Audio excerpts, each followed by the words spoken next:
अस्सलामु अलैकुम वरहमतुल्लाहि वबरकातुहू। अज़ीज़ तलबा व तालिबात, 21वें दिन आपको एक इक़्तिबास दिया गया है जो शजरकारी से मुताल्लिक़ है, दरख्त लगाने से मुताल्लिक़ है। और इसका मकसद ये है कि आपके अंदर लिसानी महारत पैदा हो, ज़बानी महारत, यानी ज़बान पर आपको महारत हासिल हो जाए और ज़बान व बयान पर कुदरत हासिल हो जाए। इस एतबार से ये इक़्तिबास दिया गया है जो एक तरह से गैर दरसी इक़्तिबास है। और यहाँ पर दरसी नज़्म लिखा गया है, लेकिन ये दरसी नज़्म नहीं है, ये नसरी इक़्तिबास है।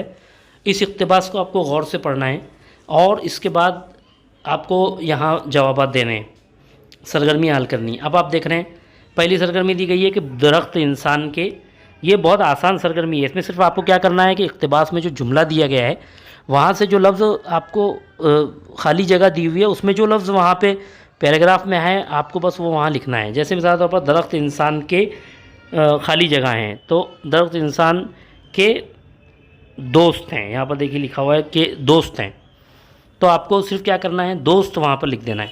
तो इस तरह से जब आप इक़्तिबास में देखेंगे तो आपको पता चलेगा दरख्तों से हासिल होने वाली लकड़ी इंसान के बहुत काम आती है, दरख्त ज़िंदगी के ज़ामिन हैं।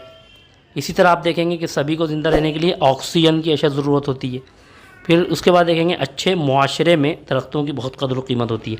ये सब चीज़ें आपको इक़्तिबास में आसानी से मिलेंगी आप जब तलाश करेंगे तो।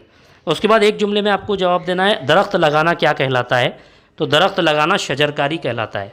इसी तरह किसकी चहचहाहट फ़िज़ा में रस घोलती है, तो परिंदों की चहचहाहट फ़िज़ा में रस घोलती है। इसी तरह सब्ज़ी खोर जानवर किससे कहते हैं, सब्ज़ी खाने वाले जानवर को सब्ज़ी खोर जानवर कहते हैं। ऑक्सीजन कहाँ से हासिल होती है, ऑक्सीजन दरख्तों से हासिल होती है। इस तरह से आपको मुकम्मल करना है। अब वजह बयान करना है, जैसे आज हमारे पास दरख्त घटते जा रहे हैं तो इसकी क्या वजह है। आप खुद सोच सकते हैं कि आबादी के बढ़ने की वजह से जंगलों की कटाई हो रही है जिसकी वजह से दरख्त घटते जा रहे हैं। उसके अलावा ये हो रहा है कि इंसान अपनी ज़रूरियात के लिए दरख्तों को काट रहा है, तो इस तरह से दरख्त घटते जा रहे हैं। और उसके बाद आपको वजह बयान करना है कि अच्छे मुआशरे में दरख्तों की कदर व कीमत होती है। तो आप लिखेंगे कि अच्छे मुआशरे में चूँकि तालीम आम होती है और वहाँ के लोग समझते हैं कि दरख्त में कितने फ़ायदे होते हैं, इंसान के लिए कितना फ़ायदेमंद है, इस एतबार से अच्छे मुआशरे में दरख्तों की बहुत कदर व कीमत होती है। अब आपको ज़िद तलाश करके लिखना है, जैसे इंसान की ज़िद क्या आएगी, जानवर, बढ़ते की ज़िद घटते, बदसूरत की खूबसूरत और दुश्मन की दोस्त। इस तरह से आपको सरगर्मी मुकम्मल करनी है। अब आपको जवाब लिखना है, ये बहुत तफसीली जवाब है, जैसे शजरकारी के माशी फ़वाइद क्या हैं।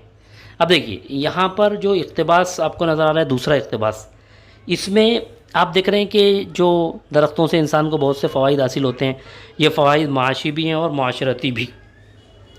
तो अब ये पूरा पैराग्राफ यहाँ से लिख लीजिए, दरख्तों से इंसान को बहुत से फ़वाइद हासिल होते हैं, यहाँ से लेकर अद्वियात की तैयारी में भी इसका इस्तेमाल होता है। ये पूरा इक़्तिबास आपको लिखना है, तकरीबन 4.5 लाइन इसमें आपको मुकम्मल लिखनी है। इसके बाद आप देखेंगे कि यहाँ पर सवाल पूछा गया है कि दरख्त ज़िंदगी के ज़ामिन क्यों हैं। ये सवाल तफसील से आपको जवाब लिखना है। तो आप लिखेंगे कि दरख्तों से इंसान को ऑक्सीजन हासिल होती है, उसके अलावा दरख्तों से इंसान को फल और अद्वियात हासिल होती हैं जो कि इंसानी सेहत के लिए बहुत ज़्यादा फ़ायदेमंद हैं। और इसी तरह इंसान के और बहुत से फ़ायदे की चीज़ें दरख्त से हासिल होती हैं। तो इस तरह से दरख्त ज़िंदगी के ज़ामिन हैं, इस तरह आप लिखेंगे। अब यहाँ आपको क्या करना है, आओ मशक़रे में इक़्तिबास में जिन अंग्रेज़ी अल्फाज का इस्तेमाल हुआ है आप उनको तलाश करके लिखिए आपको। तो आप देखेंगे कि ऑक्सीजन है, फ़र्नीचर है, इस तरह के अल्फाज इस्तेमाल हुए हैं। तो इसके अलावा और आप तलाश कर लीजिए कि और कोई लफ्ज़ है क्या ऑक्सीजन फ़र्नीचर के अलावा, तो आप देख सकते हैं। उसके अलावा एक और सवाल पूछा गया है कि 5 ऐसे अंग्रेज़ी अल्फाज लिखिए जिन्हें आप रोज़मर्रा की बोलचाल में इस्तेमाल करते हैं। जैसे आप इस्तेमाल करते हैं थैंक यू, गुड, और उसके अलावा वाओ, एनीवे, उसके अलावा टेबल, चेयर, ये जितने भी फ़ैन, जितने भी हम अल्फाज इस्तेमाल करते हैं कोई भी लिख सकते हैं। 5 अल्फाज आपको लिखने हैं।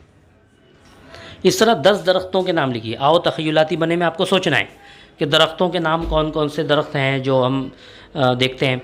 तो आप जैसे लिख सकते हैं नीम का दरख्त, पीपल का दरख्त, बरगद का दरख्त, इमली का दरख्त और बेर का दरख्त, बादाम का दरख्त, ऐसे पूरे 10 आप दरख्तों के नाम लिखिए।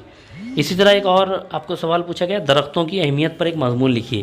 یہ تو بہت آسان کام ہے، آپ گوگل پر ٹائپ کریں درختوں کی اہمیت، آپ کو بہت سی سائٹس اوپن ہوں گی، بہت سے مضامین آپ کو ملیں گے، آپ ان کا مطالعہ کیجئے اور ان کا مطالعہ کرنے کے بعد اپنے الفاظ میں آپ درختوں کی اہمیت پر مضمون لکھیے۔ ویسے یہاں پر جو اوپر جو اقتباس دیا گیا اس میں بھی بہت ساری باتیں ہیں، تو اس کو بھی آپ پڑھ کر، یہ جو اوپر اقتباس ہے اس کو پڑھ کر بھی آپ اس میں سے اپنے الفاظ میں اس کو لکھ سکتے ہیں۔ تو اس طرح سے آج کی سرگرمی مکمل ہوئی، امید ہے آپ کو سمجھ میں آیا ہوگا اچھی طرح سے۔ بہت بہت شکریہ، السلام علیکم ورحمۃ اللہ وبرکاتہ۔